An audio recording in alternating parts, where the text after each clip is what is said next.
మీరు చూస్తున్నది B news. నా పేరు విశాల్. తల్లికి వందనం పథకంపై కూటమి సర్కారు శుభవార్త చెప్పింది. ఎన్నికలలో ప్రజలకు ఇచ్చిన హామీ తల్లికి వందనం.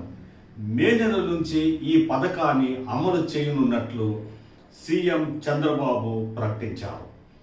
జిల్లా కలెక్టర్ల సమావేశంలో సీఎం మాట్లాడుతూ స్కూలు ప్రారంభమయ్యే నాటికి తల్లికి వందనం పథకం క్రింద 15,000 రూపాయలు ఇస్తామన్నారు. మేము అధికారంలోకి రాగానే అమరావతి పనులు ప్రారంభించామని, ప్రపంచంలోని బెస్ట్ మోడల్లో అమరావతి నిర్మాణం చేస్తున్నామని ఏపీ సీఎం చంద్రబాబు నాయుడు తెలియజేశారు.